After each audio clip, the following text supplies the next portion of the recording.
नमस्कार मित्रों।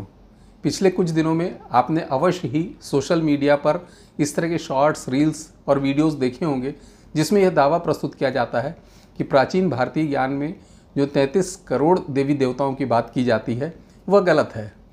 वहाँ पर 33 करोड़ नहीं, 33 कोटि अर्थात 33 प्रकार के देवी देवताओं का वर्णन है। उनका तर्क यह है कि संस्कृत में कोटि शब्द के दो अर्थ होते हैं। एक अर्थ होता है करोड़ और दूसरा अर्थ होता है प्रकार। तो उनका कहना यह है कि यहाँ पर 33 कोटि का अर्थ 33 प्रकार है, अर्थात 33 प्रकार के देवता होते हैं प्राचीन भारतीय ज्ञान के अनुसार। चूँकि प्राचीन भारतीय ज्ञान के विषय में हमारी ज़्यादा जानकारी नहीं है, प्राचीन भारतीय ग्रंथों का हमारा ज़्यादा अध्ययन नहीं है, इसलिए जब भी कोई इस तरह की बात हमारे सामने करता है तो हम आसानी से उस पर विश्वास कर लेते हैं। जब भी कोई हमें इस तरह की बात कहता है कि इतनी बड़ी संख्या में देवता कैसे हो सकते हैं, तो चूंकि हमारी जानकारी नहीं है इसलिए हम जल्दी ही बैकफुट पर आ जाते हैं और हम उसकी बात पर विश्वास करने लगते हैं। तो आइए हम आज इस कथन की पड़ताल करके देखते हैं कि क्या 33 कोटि अर्थात 33 प्रकार के देवता हैं या 33 करोड़ देवता हैं प्राचीन भारतीय ज्ञान में। सबसे पहले तो हम इस कथन को ही ले लें जो दावा कर रहा है कि 33 कोटि अर्थात 33 प्रकार के देवता प्राचीन भारतीय ज्ञान में वर्णित हैं। वे ये कहते हैं कि 8 वसु, 11 रुद्र, 12 आदित्य एवं 2 अश्विनी कुमार, इस तरह से मिलाकर 33 कोटि अर्थात 33 प्रकार के देवता होते हैं जो कि प्राचीन भारतीय ज्ञान में वर्णित है।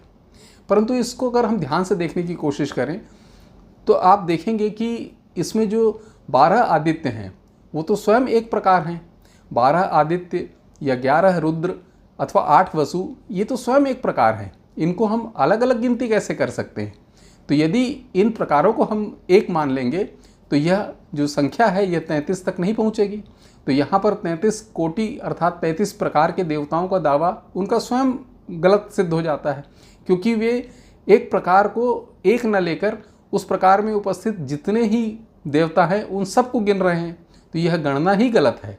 तो पहली बात तो यह है कि उनका दावा यहाँ पर इसलिए गलत हो जाता है कि वे स्वयं एक प्रकार को एक न गिनकर उस प्रकार में उपस्थित समस्त देवताओं की गणना कर रहे हैं और इस तरह से इस संख्या को 33 तक पहुंचा रहे हैं। अब हम देखते हैं कि जो प्राचीन हमारे भारतीय ग्रंथ हैं वो क्या कहते हैं। ऋग्वेद एवं यजुर्वेद जो कि हमारे प्राचीनतम ग्रंथ हैं उनमें अगर आप देखेंगे तो बहुत से स्थानों पर निश्चित रूप से 33 से तो बहुत ज़्यादा देवी देवताओं का वर्णन मिलता है।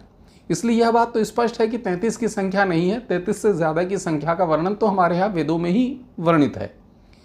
दूसरी बात, यदि हम स्कंद पुराण को ले लें, स्कंद पुराण के काशी खंड के 62-99 में स्पष्ट रूप से 33 करोड़ देवताओं का वर्णन है। वहाँ पर संख्या स्पष्ट रूप से 33 करोड़ लिखी हुई है, जहाँ की 33 कोटि या 33 प्रकार का कोई भ्रम ही नहीं है। 33 करोड़ संख्या का वर्णन स्कंद पुराण के काशी खंड में मिलता है। और स्कंद पुराण की अगर हम बात करें तो जो अभी हमारे पास प्राचीनतम पांडुलिपि उपलब्ध है स्कंद पुराण की, वो ताड़पत्रों पर उपलब्ध है। इसका अर्थ ये हुआ कि निश्चित रूप से यह तो वो पांडुलिपि है जो हमारे पास उपलब्ध है।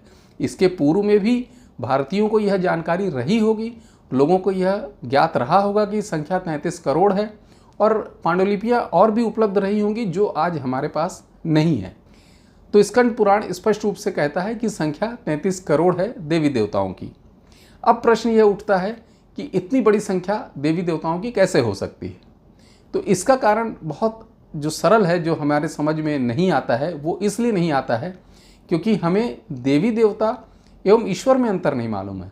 प्राचीन भारतीय ज्ञान के अनुसार देवी देवता तो अवश्य 33 करोड़ हैं, लेकिन ईश्वर एक है। तो हमें यह अंतर समझना पड़ेगा। देवी देवता और ईश्वर का अंतर हमें जब तक मालूम नहीं होगा तब तक हम ये बात नहीं समझ पाएंगे कि देवी देवता 33 करोड़ हैं, ईश्वर एक है। और यह बात न समझ पाने के कारण जब हमारे सामने कोई यह दावा प्रस्तुत करता है कि आप इतनी बड़ी संख्या की बात कैसे कर रहे हैं, तो हम स्वयं इस बात पे सशंकित हो उठते हैं और इस बात को आसानी से स्वीकार कर लेते हैं कि शायद यह 33 प्रकार के देवी देवता होंगे।